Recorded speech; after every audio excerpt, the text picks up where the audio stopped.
Good afternoon. मेरा नाम मुकुल कुमार, अनुदेशक ट्रेड वेल्डर। आपको एक अब नया चैप्टर जहाँ तक पीछे हो चुका था उसके आगे अब एक नया चैप्टर शुरू करने जा रहे हैं हम लोग, ऊष्मा एवं तापमान। ठीक है, तो सबसे पहले ऊष्मा की डिफिनीशन क्या है। ऊष्मा एक प्रकार की ऊर्जा है जिसका प्रवाह उच्च तापमान से निम्न तापमान पर होता है। ठीक है, मतलब क्या समझ में आया आपको। ऊष्मा ऐसी ऊर्जा है जिसका प्रवाह पहली तो एक प्रकार की ऊर्जा है। ठीक है, जैसे और भी ऊर्जा होती है, जैसे आपका स्थितिज ऊर्जा, गतिज ऊर्जा, विद्युत ऊर्जा, सौर ऊर्जा, वैसे ही ये भी क्या है, एक ऊर्जा का प्रकार है। ठीक है, और ऊर्जा का प्रकार है और इसका सीधा संबंध किससे होता है, तापमान से होता है।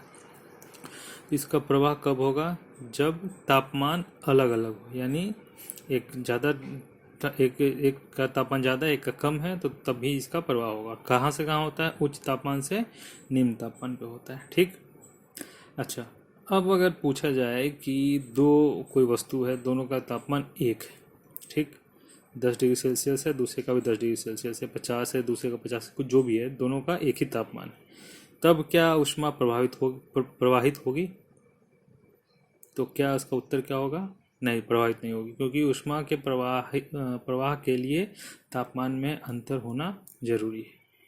ठीक है, लेकिन अब अगला प्रश्न ये पूछा जाए कि क्या अगर उस दोनों का तापमान सेम है और ऊष्मा प्रवाहित नहीं हो रही है, तो क्या दोनों वस्तु में ऊष्मा है, ऊष्मीय ऊर्जा है या नहीं है।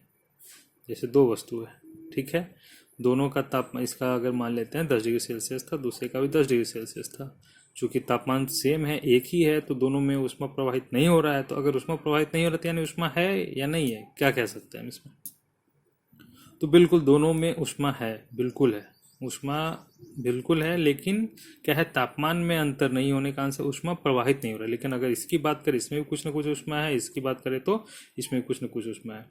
अगर किसी भी वस्तु में अगर तापमान है, ठीक है, कुछ भी अगर तापमान है तो उसमें ऊष्मा जरूर होगा, कुछ ना कुछ होगा, कम होगा ज़्यादा होगा, उसमें जरूर होगा। यानी इसकी ऊष्मीय ऊर्जा और इसकी ऊष्मीय ऊर्जा दोनों क्या है, बराबर है। ठीक है, इसका मतलब ये हुआ। अच्छा, अब कई बार बच्चे ये समझ जाते हैं कि गर्म चीज मतलब ऊष्मा मतलब गर्म चीज, ऊष्मा मतलब गर्म चीज है। जैसे कि अगर कोई आपसे पूछे कि बर्फ है, तो क्या बर्फ में ऊष्मा होगी, तो लगता है अरे नहीं, बर्फ तो ठंडा होता है, उसमें ऊष्मा कहाँ होगी। नहीं, ऐसा नहीं है। चाहे बर्फ हो या आग हो या आग का कुछ कोई भी बहुत गर्म चीज़ हो या बहुत ठंडा चीज़ हो, ऊष्मा सब में ही होता है। किसी में कम होगा, किसी में ज़्यादा होगा। जिसका तापमान ज़्यादा होगा उसमें ऊष्मा ज़्यादा होगा, जिसका तापमान कम होगा उसका तापमान जिसका ऊष्मा कम होगा। ठीक है, सीधा सा मतलब होता है कि अगर तापमान को हम बढ़ाते हैं तो उसमें ऊष्मा बढ़ता है, तापमान को घटाते हैं तो उसमें ऊष्मा कम होता है। ठीक है, तो ऊष्मा कम होगा, शून्य नहीं, मतलब शून्य हो सकता है जब तापमान उसका एकदम शून्य हो जाए। शून्य कितना, शून्य केल्विन हो जाए तब। तो शून्य केल्विन से ऊपर जो भी चीज़ होगा, वस्तु होगा, उसका उसमें कुछ ना कुछ ऊष्मा होगी। ठीक, आगे बढ़ते हैं। ऊष्मा की इकाई, ऊष्मा की इकाई क्या है, कैलोरी। ये भी एक तरह की इकाई है।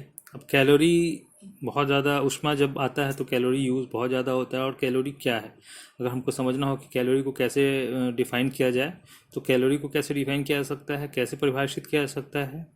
तो जैसे कि न्यूटन को परिभाषित करना है, न्यूटन का परिभाषा होता है, कैसे न्यूटन का परिभाषा क्या होता है, न्यूटन हो गया, एक जूल हो गया, कोई भी जो इकाई होती है उसको परिभाषित करते हैं।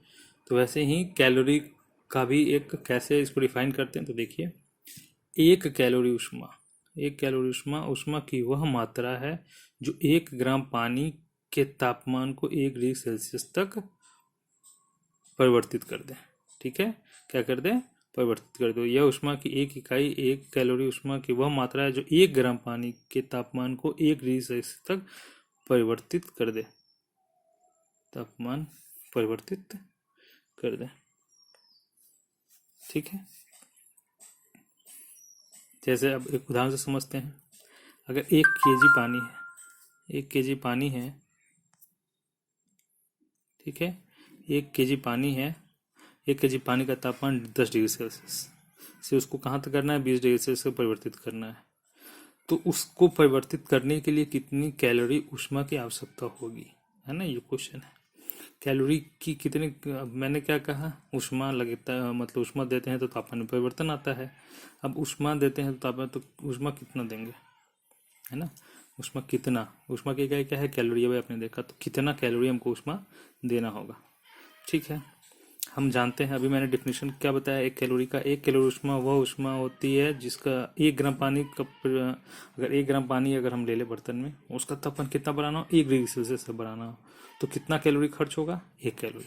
ठीक है, तो वही पहला में डिफिनेशन में लिख लिया कि 1 ग्राम पानी का तापमान 1 डिग्री सेल्सियस बढ़ाने के लिए 1 कैलोरी ऊर्जा की आवश्यकता होती है।